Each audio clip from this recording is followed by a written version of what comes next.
Some people really love their life to sit around and f*** off. When I sit around and f*** off, I don't like me. My whole life, I was convinced, when I was a young man, I was convinced I was a loser. Absolutely convinced. Until I started getting really good at martial arts, I never thought I was good at anything. I just had a very low self-esteem. And I was limiting myself by what I thought were other people's opinions of me. This is when I was a really young kid. And I didn't figure this out until I was like in my 30s. But I think that you absolutely can be limited by your perceptions of someone's definitions of you. But you can break through that stuff. That's what you break through with discipline. That's where you break through with hard work and concentration and focus. And that's why it's so important to have like either a discipline or an art or something that you're trying to create or something that you're really focusing on. Because if you don't have like a point of focus as a human, I think it's very hard to get through this life and have an appreciation for true struggle. Because our physical struggle with what our bodies are designed for, the caveman of 10,000 plus years ago, our bodies are still designed for that. That physical struggle doesn't really manifest itself when you're sitting in front of a cubicle, in front of a computer in a cubicle, in this unnatural position all day. I think the whole situation is very confusing for the human body. And we don't get the tests that we need in order to have what you would call personal sovereignty. So you gotta impose those tests on yourself. Your life would feel better and richer if you had a goal, you chase that goal, you accomplish some things, you would get this boost of confidence, you'd get this boost of self-esteem, like whatever it is that you're into doing. Maybe you're into drawing comic books, maybe you're into making pottery or sculptures but find whatever the that is and pursue that instead of doing nothing. Like the people that are doing nothing, doing something might be as simple as like that Alex Honnold guy. He just climbs rocks, but he's world-class rock climber. Though. It's something. You don't truly appreciate relaxation unless you've worked hard. And that is the yin and the yang of life. And I've said this to the point of people getting sick of it, but one of the worst decisions a man can make, I can only speak for men, obviously, is to be comfortable. I don't think you should try to be comfortable. I think what you should try to do is try to earn comfort. And if you can get a day off where you've worked hard and you've accomplished goals, that day off will be so sweet. When I work hard and I sit in front of the TV, I enjoy the shit out of it. I put my feet up, I have a nice drink, I enjoy my free time. I'm more of a workaholic than I should be, probably. If the balance was, I probably should relax more than I do, but I never feel like I earned it. But that's part of the reason why when I do feel like I earned it, I can enjoy it. It's because I am more connected to the idea that I need to accomplish things and it's not like for anybody else's benefit other than my own or anybody else's approval other than my own.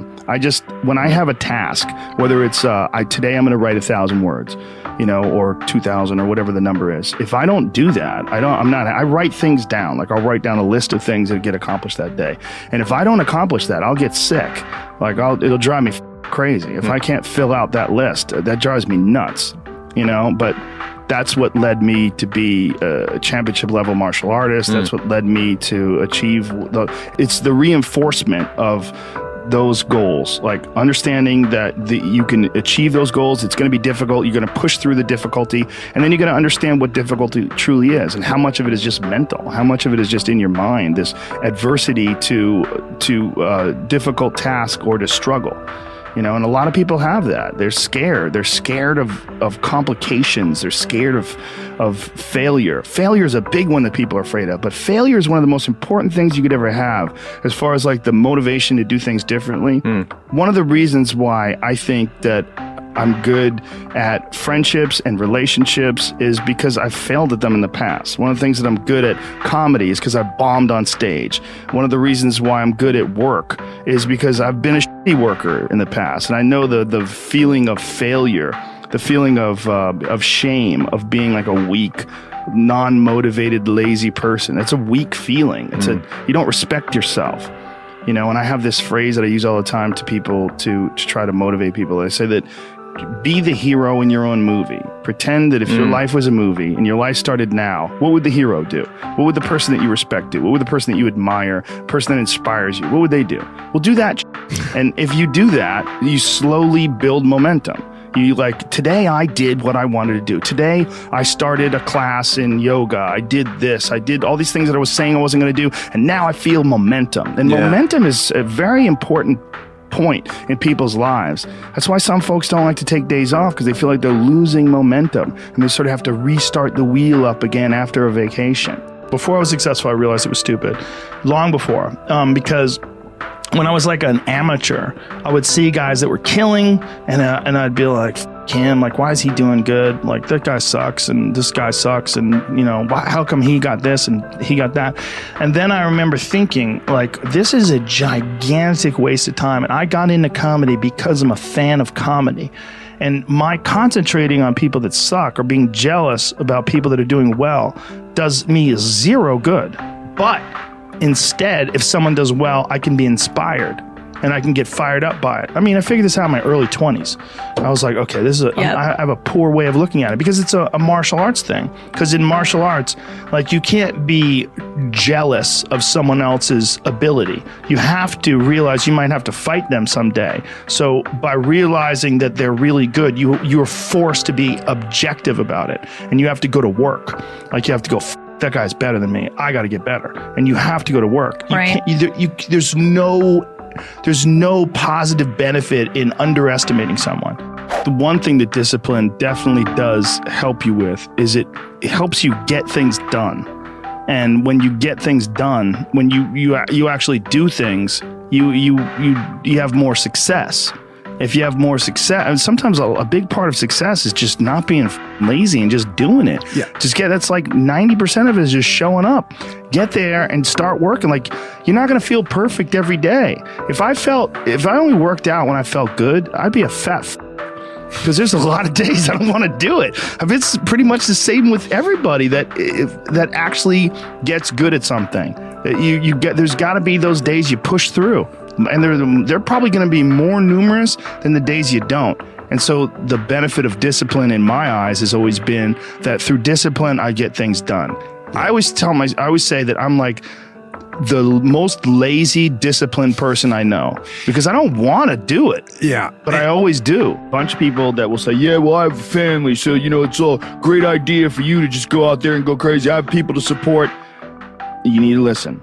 Stop saying that. Stop saying any of those things. Every single person who has ever done anything worthwhile or exceptional or difficult or extraordinary, anyone, whether it's great artists or authors or mathematicians or whatever it is, everyone encounters difficulties. There is no easy road. It does not exist. It is impossible. Everyone has issues. If you have time to pursue a hobby, if you have time to do anything in your life, you can better yourself. And here's one way you never better yourself. When you come up with excuses for why other people are successful and you're not, that is dangerous. When you give yourself an escape, yeah, well, that's easy for you to say, you know, you do this, you do. Trust me, everybody has a hard road. I wanted to jump out a window several times during my young life. I wanted to jump in front of a train, just end it because it's too much pressure. Not really, but you know what I'm saying, theoretically. We all go through hard times. We all go through depression. We all go through doubt and moments in your life where it's really difficult and you're trying to figure out what your path is going to be. It's hard as shit.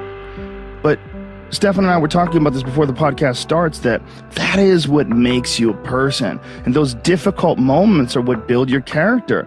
Show me a great man who's the son of a great man. And that's what we're saying. These kids that are born billionaires, you're never going to be a self-made person.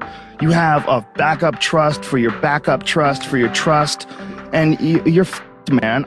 The most important thing is always for all people to recognize that you're not who you were a year ago. You're not who you were 5 years ago. You're not who you were last week.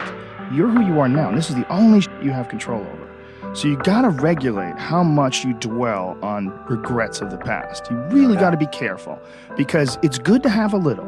because my regrets, whether it's things of professional nature or the very few regrets friendship-wise, which is one thing that makes me very happy. But you know, there's life is strange. There's a lot going on. There's a lot of factors happening in life. But for sure, who I am now wouldn't have ever happened if I didn't fuck up. If I didn't make those mistakes, I wouldn't have understand the importance of friendship and kindness. And if I hadn't been cruel at some point in my life, or someone hadn't been cruel to me, I wouldn't understand the beauty of love. I wouldn't understand the full range of it because I hadn't felt the sting. If nobody ever punches you in the face, you don't really appreciate safety.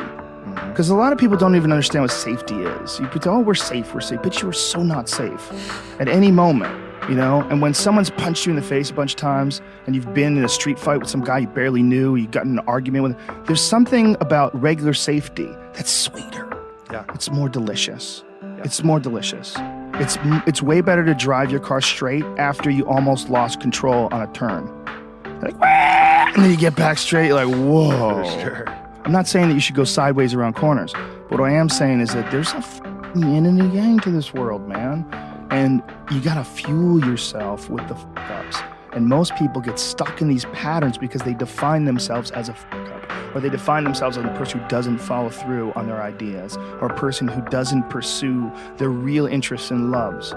You define yourself by that. Well, you know, I guess when I start things, then I quit. No, you don't. No, you have started things and you quit. And it gives you a horrible sense of regret that's made you define yourself by that. You don't have to do that. You don't have to do that.